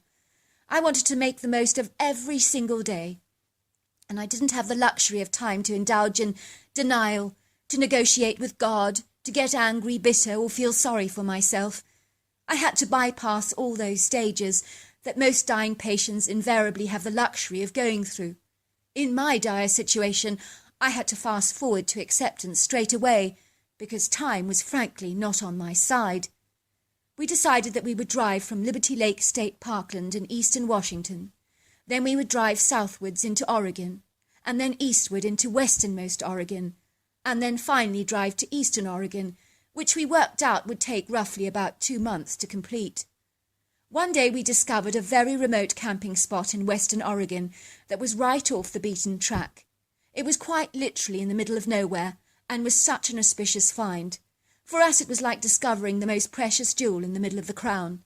There was a little sign saying "Campers most welcome here," and an arrow directing the way for us. We found ourselves driving down an old logging road, and we followed the arrow and turned down this tiny white gravel road lined with magnificent regal-looking 100-year-old oak trees, which finally opened out into an expansive rocky clearing where we could park our Winnebago. The clearing was simply perfect for camping and possessed the most idealistic, charming, poetic views overlooking a very enchanting, picturesque silvery lake that was set against a very high elevation of tall, imposing, majestic-looking mountainous outcrops. The best thing of all was that there was no sign of other campers. There, so we had the exquisite place all to ourselves. We could hardly believe our luck. The right and left-hand side of the lake was flanked on either side with vast areas of towering statuesque trees, such as cedars, oaks, bitter cherries, cottonwood, Californian black oaks, hazel, red firs, and canyon oak trees, all indigenous to the area, and making up vast areas of natural forest that literally stretched back for many miles. It was also teeming with an abundance of wildlife, and we observed so many happy-looking deer scampering around the place. Hunting was prohibited in these parts, so I think the deer could afford to feel safe, and appeared to not be in the least concerned about our human presence. You may wonder how my physical condition was at this stage of our trip, and I'm so glad to report that I was actually feeling quite marvellous. I was managing to suppress the occasional thundering headache with painkillers, and I was blocking out all those negative thoughts about my condition too, which I'm sure was a great help. Maybe I was in denial, I don't know, but I didn't want anything to rob me of enjoying this amazing holiday, and any fleeting moments of sadness could easily be distracted by a brisk walk, and that was a powerful diversion against my brain tumour. I remember that evening we spent at the clearing as vividly as if it was yesterday. I do recollect that it was a particularly magnificent, enchanting evening. Natasha and I had watched the sun setting over the silvery lake. The sky folded, curled, and turned into golden, tangerine, pink, and orange hues, and it was exquisitely beautiful to observe. I believe my heightened, renewed senses were sharpened as I drank in the nectar of life like a hungry hummingbird, tasting its rich sweetness with a new sensory appreciation far more pronounced than ever before. I think knowing that time was short for me had made me indeed notice the details and colours of things with a far greater bodacious appreciation and gratitude.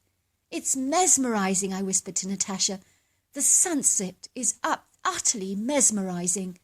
We sat there regarding the beauty of the day folding into the night.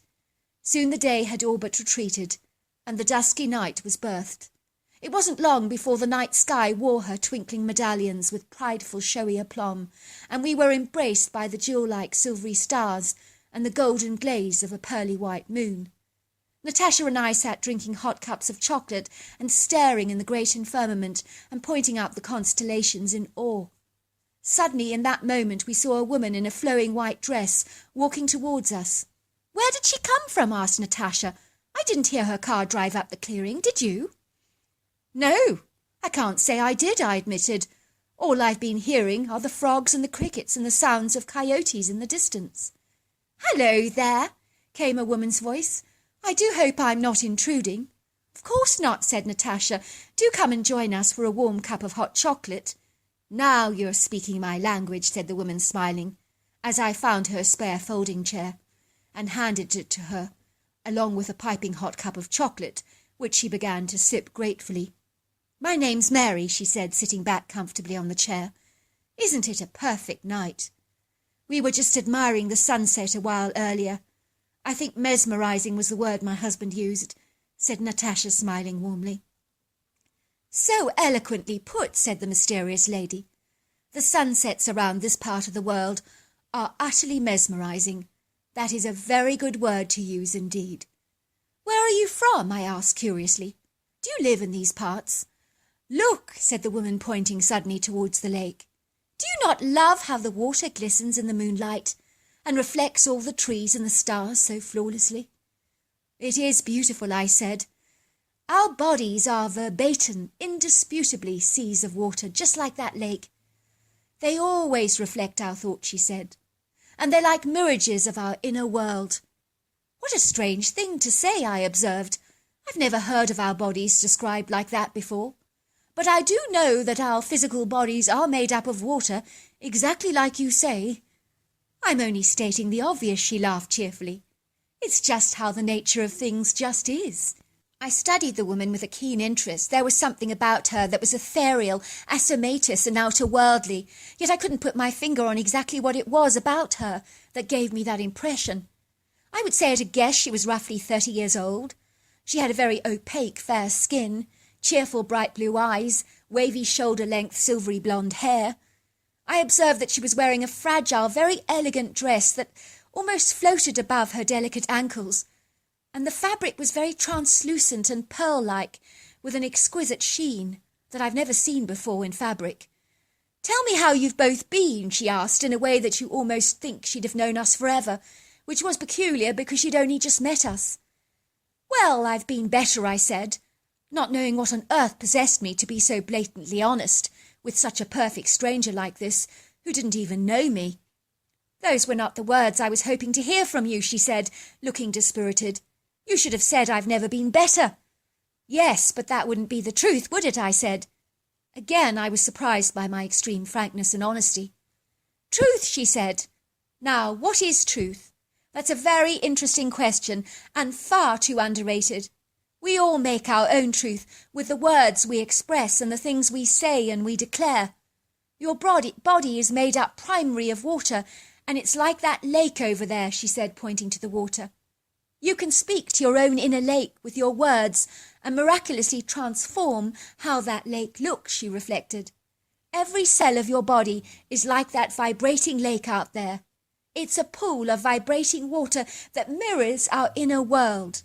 Disease words destroy and break down and catastrophically cause a diseased-looking lake that fails to thrive. But bright, healthy words build, repair, energize, restore, and create a beautiful, glistening lake that mirrors beauty, health, and well-being. You can choose your inner lake by building it with your own inner truth. Remember, you create your truth by your words and your faith. Those are the building blocks of absolutely everything. Now I must go, she said, suddenly getting up. Thank you for that lovely hot chocolate. And don't forget to speak healing words over your inner lake, she said, giving me a warm, encouraging nudge. Excuse me, I said. Hold on a moment. I started running after the woman. Please, can you explain what you've just said? I tried to chase after her, but she appeared to have just vanished into thin air. How was that even possible, I wondered in awe. Where in the heck did she go? And who on earth is she? I asked Natasha. I know she was an angel, said Natasha, smiling. I really believe she was. What else could she possibly be? She didn't come here in a car. There's no way. She didn't have any physical transportation. We're quite literally in the middle of nowhere. She then just vanishes into thin air. You chase after her and then she's gone. Where could she possibly have gone to? Notice the words she used. They invoked some kind of divine knowledge and sagacity, didn't you not think? There was something about her that was extremely warming, didn't you sense? She had to be an angel. What else could she have been? Well, what was she doing here then, I asked. I think she came here for you. I believe she wants us to speak healing words over your body. I think she was telling us that you can be healed by the power of words. It wasn't an accident that she visited us. It was like she knew all about us, with an infinite divine proficiency, unlike anything I've ever discerned before. None of this makes any sense to me, I said. It's all decidedly odd. Why would an angel visit me of all people? I'm as boringly ordinary as you can get. There's nothing special about me at all that warrants angelic attention. I doubt she'd agree with you there, laughed Natasha. Every living thing has got to have worth in the eyes of God, surely. After that strange visitation, Natasha insisted that I spoke to my body every single day, which is exactly what I did. More to humour her than myself, of course. I would say this mantra about 50 times a day. I'm so grateful that my body is thriving. I'm so grateful that my head is clear. I'm so happy that my body is healthy, and that I've absolutely nothing to fear. All is well with my body, mind, and spirit, and every cell in my body reflects health, vitality, and energy. Natasha and I decided we loved the clearing by the lake so very much that we decided we would spend the next couple of days there. I think we were secretly hoping for another visitation from the extraordinary Mary, but that never transpired. We did, however, have a visitation of a completely different kind, in a way that you could never imagine possible. And what visited us was a question that we would wonder about for many years to come, until the year 2005, when the answer was made very apparent to us. It was on the second day, when we were sitting by the fire pit in the very early evening, when we watched a wild duck skimming across the water with her large brood of cute ducklings, that both Natasha and I were oohing and ahhing about in absolute delight, because these fluffy little ducklings were the cutest things I'd seen. Suddenly we heard this loud splashing sound, as if something very hefty had dived into the water, something weighty and colossal. "Look over there," said Natasha. "It's a massive giant otter. Look, near the large cluster of reeds." I saw a creature that almost looked humanoid. It was standing up in the shallow part of the water, only a few 100 yards away from the clearing. It looked so human-like, but it was gigantic, and it had long, wet, dark, bedraggled hair. It was ponderously huge, bulky, and incredibly brawny. "What on earth is that?" I asked Natasha. "There's no way that's a giant otter. It's a giant human of some kind." Using our flashlight, we studied the curious creature that appeared to be so preoccupied with ducking and diving under the water, and whatever it was, it swam with agility and grace and purposeful intent. It must have seen our flashlight darting across the lake, because it did glance briefly in our direction, and we observed a very distinct red eye shine. Suddenly the river bank was assaulted by an avalanche of large fish, which the creature appeared to be throwing gently towards the bank, and we could hear the fish plopping on the ground very lightly, like soft hailstones hitting the ground. "He's catching those fish with his bare hands under the water. How the heck does he do that without a rod?" asked Natasha, looking at me in astonishment. "Well, I suppose that's what he does," I said. A few more fish went flying towards the bank, and then once the creature had finished his fishing, he strided towards the bank, and he was a little too far away for us to get a good view of him, which was regrettable.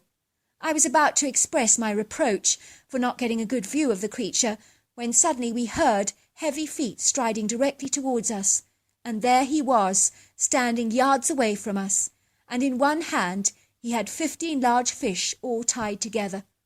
For a long while he stood there staring at us. The creature was definitely not a large otter, nor was he entirely human. He was like an amalgamation of human and ape DNA. He was powerful, strong, athletic, and majestic, and I would say he was about 900 pounds, 8 foot tall and 4 foot wide. He had dark black-brown hair that looked like human hair when it was wet, very overlong arms, typical of the primate species, and a very powerful, sturdy, muscular torso, and strong, pronounced shoulders, as well as a very distinctive cone-shaped head. I did think the long, hairless, grey-coloured face was extraordinarily human-like, apart from the prominent brow ridge and the very flat nose. The creature had dark, deep-set eyes, and a very slender, human-like mouth. I guess Natasha and I should have been terrified by this potentially very dangerous, intimidating beast.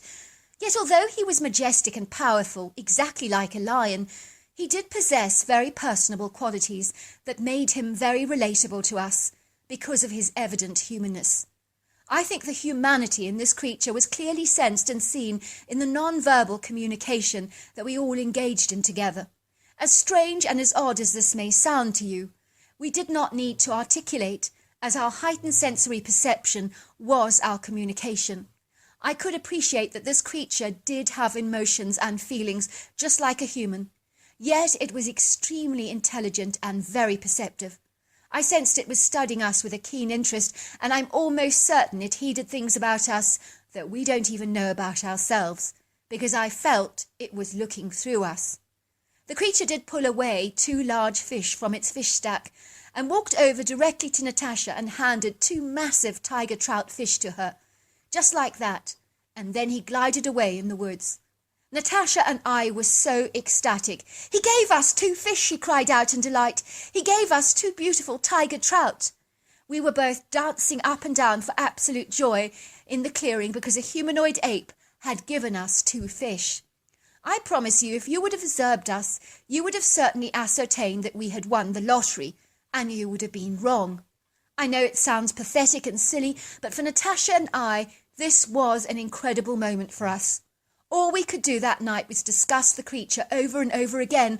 "What was it?" we kept saying to each other. "What was it? What on earth was it?" We cooked the beautiful fish over the grill on our fire pit, and indeed I have never tasted a more delicious or succulent fish. We ate it with lots of lemon butter and melted garlic. It was flaky and tender. It was scrumptious and delicious, the most memorable meal I've ever had. But wasn't that the most extraordinary act of kindness, that we were given 2 fish by a humanoid ape? Think about that for a moment. What animal gives some of its hunt to you? None that I can think of, but this creature had given us 2 of its spoil. On our trip I began to notice that I did not need any painkillers anymore, and I had been experiencing no bouts of headaches, dizziness, or blurred vision. I had been told that as the weeks progressed, my symptoms would get progressively worse, yet I was feeling stronger, happier, healthier, and more vibrant than I had done for a very long time, and I could physically sense this physical transformation to my health. I knew I wasn't imagining it. 2 months into our trip, we did decide to return home, because Natasha wanted me to get a brain scan with a surgeon, because she was absolutely convinced that my tumour had disappeared. She told me she had a very vivid dream. She saw herself walking over to the silvery lake, and she was expecting to see her reflection in the water. But instead she found herself staring back at Mary's face in the glistening water. And Mary had spoken to her and said, "The lake is alive! The lake is alive!" Natasha said, "I'm almost certain you've been healed because we spoke healing words over your body. And I think Mary was telling me in my dream that you are fine when she told me that the lake was alive." As soon as we got home, I visited the brain surgeon, who was ever so surprised to see me, especially since I wanted more scans. "I believe I've been healed," I told him emphatically. I could see the surgeon looked decidedly uncomfortable. He'd probably had patients like me before, insisting that they had recovered, and clearly they hadn't. "Look, I think it's great that you have a very positive attitude, and I do commend you for it, I sincerely do. But in my experience, malignant brain tumours do not have a habit of disappearing. I am certain you are only going to upset yourself when you see the results. Have you been having any more headaches and dizziness?" he asked. "No, nothing," I said. "Not even a headache. I've been incredibly well. Never better." The surgeon did look surprised. "No headaches," he said. "No blurry vision? Nothing like that, are you sure?" "That's right, sir," I said. "I'm sure. None of the above. I truly feel more healthy than I have in years." "Very well," he said. "In the circumstances, I will do a scan for you. But this does not mean anything has changed, nor does it mean that you are out of the woods. The best news that we can possibly hope for is that your tumour has not increased in size, so don't get your hopes up. I don't want you to upset yourselves like you did last time." We were very lucky to have a scan done so quickly by the surgeon, who called us back to his office in a dreadful rush. I immediately sensed something was incredibly different about the surgeon's demeanour. There was a shocked, confused, muddled and bewildered expression on his face, as if he just could not comprehend what he had just observed. "I don't know how to say this to you, but your malignant tumour has miraculously gone. It has all but vanished. I have not seen anything so extraordinary before. It has completely dematerialised. What on earth did you do?" "You wouldn't believe me if I told you, Doc," I laughed. "I did something crazy, but it worked. So there you are. That's my incredible story. I rarely believe I experienced a miracle of note, from meeting that ethereal woman Mary, who Natasha and I emphatically believe was an angel. As for the strange creature we encountered, years later from television exposure, Natasha and I discovered that we encountered a Bigfoot. I personally believe that these creatures are indeed an ancient civilization that has been roaming the forests of North America for centuries. But there is something out of the worldly about these creatures, something that I cannot put my finger on either, and probably I never will. I also believe speaking to my body did change the course of my life by destroying my brain tumour. I soon learnt that scientists have proved that if you talk to water and use positive words, you will see pretty patterns formed in the water molecules. But destructive words create chaotic, havoc water molecules. So I understand what Mary meant when she was talking about us being made up of water, so it makes sense to me that I was healed. If you don't believe me about this, check water molecules out on YouTube. You'll be surprised what you learn. I gather biblical texts describe the form of technique as used in healing through faith and belief, which equals manifestation of miracles. All these years later, I'm fighting fit and incredibly healthy and have 2 children that are now in their teens, and I'm incredibly happy and married to Natasha. I do know one thing, though, that things in this world that defy explanation can touch our lives, and possibly already have, but maybe you never noticed. Until next time. Dear Sarah and all your listeners, my name is Beryl, and I grew up in the Pacific Northwest, and my Bigfoot encounter happened in 1992 when I was 15 years old.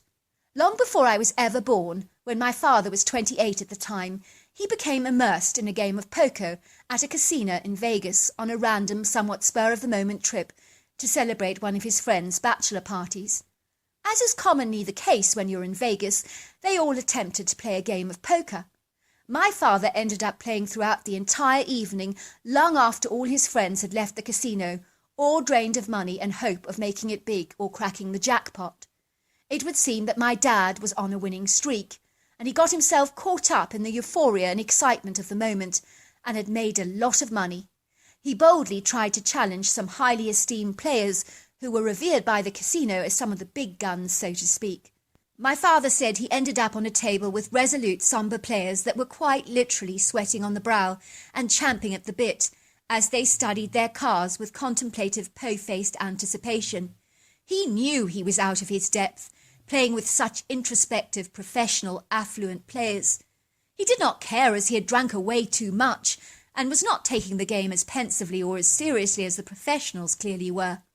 One of the slightly drunk players became somewhat cocky and supercilious and said to my father that he would give 4 acres of his pristine hunting land to him if he could beat him. It was an impulsive off-the-cuff dare that he would later regret. The man who challenged my dad was wearing a dashing cowboy hat, a dazzling cowboy belt with a smart gold emblem of an eagle on it, and a pair of Levi jeans, with a rather dashing pair of tan crocodile skin boots. He was smoking a very thick cigar, and was swaggering excitedly because he had an excellent hand, and he was almost certain he could not be beaten, and boldly placed his winning hand on the table, looking up at my father with a jubilant, smug look, expecting to see a defeated look develop on my father's face. He was to be disappointed, although initially my father did tease him mercilessly, a little bit like dangling a sausage in front of a dog. My father looked very sombre and downcast for a second or so, and then gradually he placed a royal flush on the table, dragging it out by putting one card down on the table at a time and seemingly prolonging the agony for a very long moment. Once he had laid out his hand on the table for all to see, there was a huge, shocked silence, and no one said a word. Then the man with the cigar stamped it out and looked at my father with an aghast expression on his face. "I didn't see that coming, son. Not bad for a first-timer," he said. "I'm not easily beaten, but you're a deserving winner. Well done. You've got yourself 4 acres of my prime hunting land in the Pacific Northwest, on my hunting estate." My father even said the drinks hostess at the time nudged him tightly and said, "Well done. You beat one of the best casino players tonight, and you must celebrate, because I've never seen him lose to a first-timer before." To be fair to the gentleman in the cowboy hat, he did indeed honour his promise and give my father the 4 acres of land on his very prestigious hunting estate, although he did offer to buy the land back from my father on numerous occasions, but my father refused to sell the land back to him. When my father married my mother 2 years later, they were able to build their own dream home on a huge hunting estate.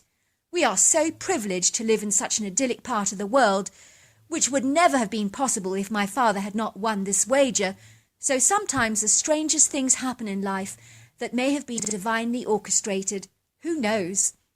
The gargantuan hunting estate was situated on the edge of a very large white gravel road, and because our small-time property was built on this colossal hunting estate and was never fenced off, we were quite literally living on a property flanked by vast areas of natural forest consisting of Douglas firs, white oaks, crab apples, red alders that literally went back for miles, along with green undulating valleys, fields of wild flowers, and exquisitely beautiful ponds, as well as silvery lakes, not to mention the indigenous wild species of whitetail and mule deer that are hunted on the property, especially during hunting season by professional hunters from all over the world.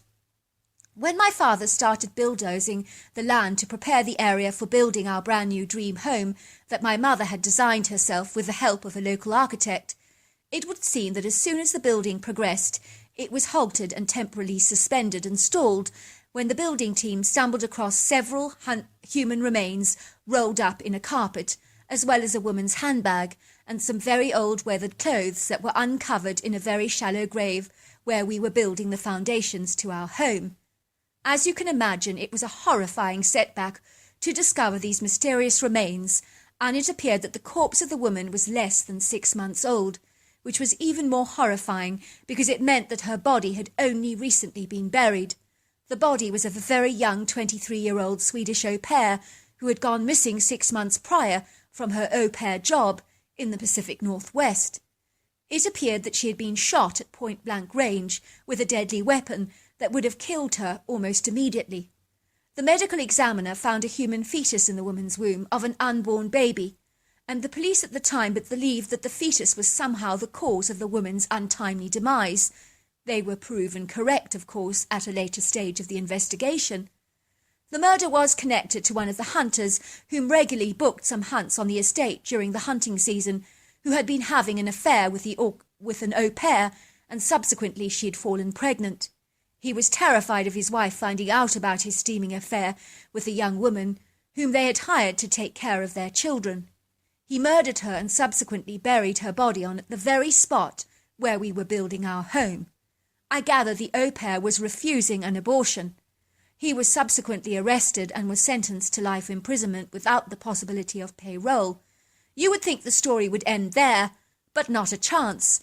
This is my mother's recollection of her part of the story after I was born, in her own words, of course.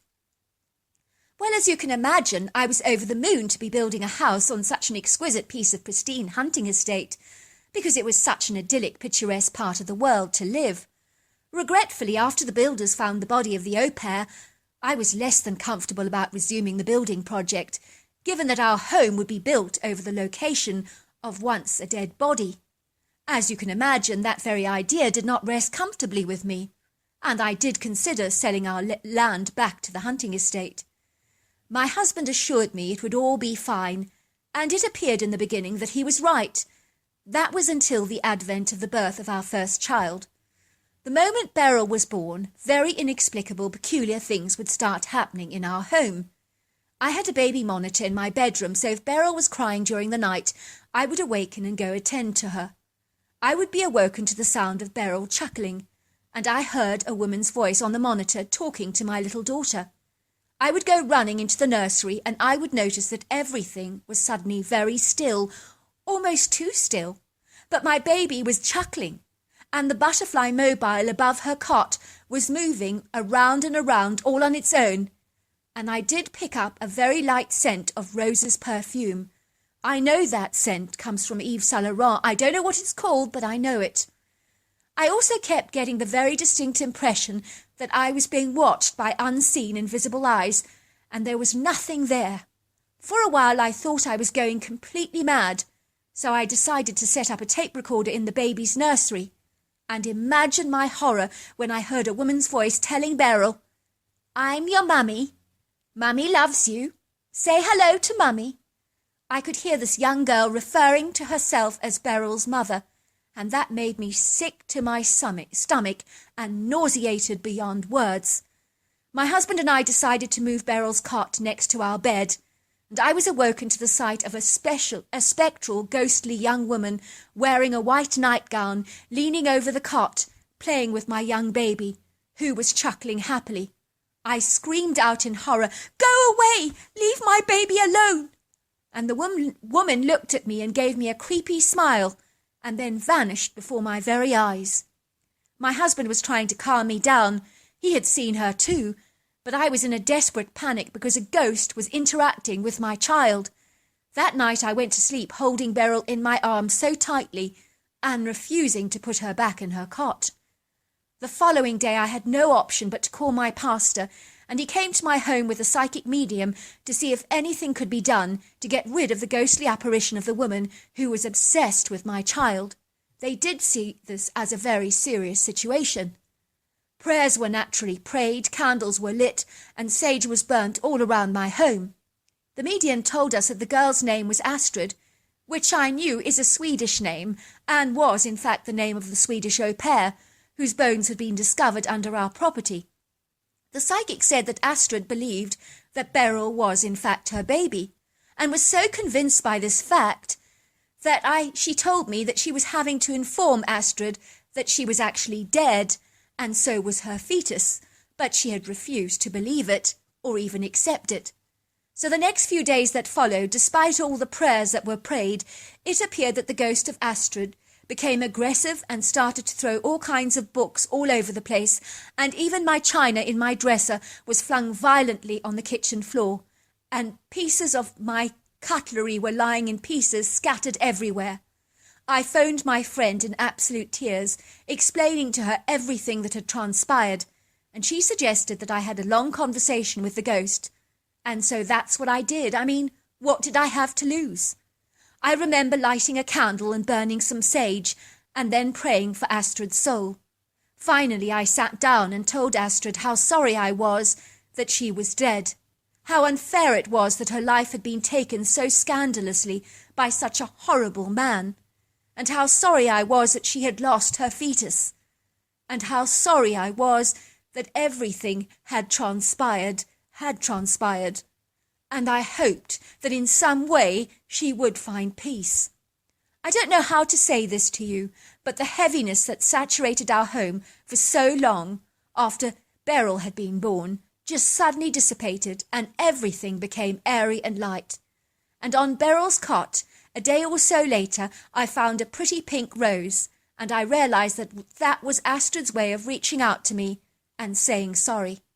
After that ordeal, we had no more problems in our home, which was miraculous, so we didn't even have to sell. I was so relieved. As you can imagine, I was too small to have a memory of Astrid the ghost, who was obsessed with me when I was born. I really was so grateful to grow up in such a beautiful hunting estate, as the land was so superbly managed, and we had all the benefits without the work that involved in running the whole estate. So my father's wager on a fleeting game of poker in Vegas truly blessed our lives in more ways than you can ever imagine. Growing up with my younger sister Gemma, we pretty much were free to be as adventurous as we liked. Although my parents advised us never to go into the wooded area during the hunting season, because that could potentially be very dangerous, with hunters using the vast estate during the hunting season for hunting spectacular species of deer with awesome racks. It wasn't sensible to go rambling around the woods on those occasions, as random accidents invariably do happen, and stray bullets have often affected people. I loved the red brick house my parents had built because it was very spacious and airy, with wide-arched white wooden-framed windows throughout, a large double-sized white wooden front door, as well as a very large wrap-around white wooden deck. My bedroom was on the upper story, and one day I was glancing out of my large arch window when I saw this huge, shadowy, dark form darting into the woods with the dead body of a mule deer thrown over his shoulders like a large sack of potatoes. This giant creature looked like a monstrous-sized man covered in coal-black hair. Whatever it was, I was intrigued, curious, and exceedingly inquisitive. The creature was so titanic in its proportions that it had made the huge deer on its back look almost tiny. I immediately dashed downstairs, grabbed my dad's Remington rifle, a pair of binoculars, and I simply raced into the woods as fast as I could. I wanted to find out what this huge giant creature was that had the appearance of a human, but was way too colossal to be human. As I entered the woods, one thing got my attention, and that was a trail of blood on the forest floor from the mule deer, and this monstrous muddy footprint that measured at least 22 inches. I followed the trail of blood, and then I came to an oak tree where the dead deer had been placed and was dangling precariously on a branch that was 8 feet off the ground, and was so freshly killed it was still dripping blood from the branch onto the forest floor. I could hear the sound of very heavy feet walking through the undergrowth, and the very distinct rustle of leaves, so I immediately hid behind a large oak tree, and literally crouched down behind, making myself as small and inconspicuous as I possibly could. Then I saw him. I couldn't believe what I was actually seeing. This creature was a giant among giants. He was colossal, and he had the longest arms that I've ever seen, and a very burly, muscular, powerful, strong body that was covered in dark black hair that was about 2 inches long and incredibly matted. The creature had to possess the most Goliath-like shoulders that I have ever yet to see, and it had a very distinct bullet-shaped head. It looked like it was quite human-like, but there were aspects of this creature that were remarkably ape-like in appearance, so I don't quite know how to explain what he looked because it was an amalgamation of both species. As I was watching this creature, I was silently chastising myself for following this creature into the forest. I now realized I was staring at an apex predator, and I was behaving exactly like a mouse sitting on a cat's dinner plate, waiting to be eaten. I knew following this creature was possibly the singly most foolish thing that I could ever have done. Sometimes I was too impulsive and curious for my own good, and my father had always warned me against being too impetuous. Now I knew that if this creature got a whiff of me, I was surely dead. I felt certain about this, so I made every effort to remain as quiet as I possibly could. For some reason the silence in the wood had become airy and unnatural, as the pretty bird song I was so used to hearing was suddenly absent, and even my own breathing became airily loud. The next thing I knew that there was another one of these monstrous giants that came into view. But if it were at all possible, this giant was even more elephantine in size than the black creature, as he was covered in silvery grey hair, and his hair was marginally longer. It was like the creature was the same but different, like you get a Labrador and a Golden Retriever in the dog breeds, if you know what I mean. It was like that. These creatures were clearly not friends, and I could feel the animosity and hatred between the two of them. It reminded me of two male lions who were opposing each other viciously for dominance, because these creatures began to wrestle each other violently and aggressively. At first I thought they were fighting over the deer carcass hanging over the tree, which seemed a bit odd to me. I then suddenly realised that they were scrimmaging over a female, because suddenly she came into view. I knew she was female because she had hairy breasts and a very gentle feminine demeanour. She was covered with dark hair that had a slight red-gold hue to it, which I only happened to observe when shafts of sunlight from the forest canopy danced across her hair. I watched the female squatting on the ground as she scrutinised the battle in progress between the two burly ape-like humanoids, who proceeded to fight, and they fought with all their might. It wasn't pretty to watch. The grey hairy humanoid was colossal in size, I kid you not, and he let out the most monstrous growl that was so blood-curdling it quite literally vibrated through my chest. And to make matters worse, the black humanoid ape also unleashed another almighty roar. So in response, and truly if your eyes were shut, you would believe you were in a den of lions. It was that frightening. The grey humanoid ape definitely had the upper hand, because he was superior in strength, might and weight, and he lashed out at the dark creature with a very weighty fist, and struck a huge blow across the creature's nose and jaw, causing it to bleed, and I think he may have lost a couple of teeth in the process, but I can't be sure. The grey humanoid then literally thumped the creature on the side of his head, so that he passed out and lay on the ground for a couple of minutes, seemingly lifeless. He then sat on top of the dark humanoid body, like you or I would sit on a chair, and punched him violently several times, lashing him so hard that a couple of the areas of flesh were violently lacerated and bleeding from the impact of the sheer force of his weighty fists, causing the tissue to literally explode on impact. Suddenly the dark-haired creature staggered very, very slowly to his feet. He hung his head very low, and his eyes were viewing the ground in an act of surrender and submission. He grabbed the deer carcass from the tree and flung it very slowly over his shoulders, and he scuttled away, looking like a defeated foe. And I heard him whimpering, so I guess he was in pain, but I suppose that's hardly surprising, given the state of his injuries. The way he ran away, he looked so much like someone who'd been humiliated, belittled and outsmarted. I did feel desperately sorry for him, and my heart went out to him. I couldn't imagine what he must be feeling. I'm almost certain they fight over female to win her affection, and she seemed quite happy with the outcome of the battle. Maybe she really did fancy the grey-haired creature. After the black creature had left, they both proceeded to make these happy whooping sounds, as if they were deliriously delighted by the outcome.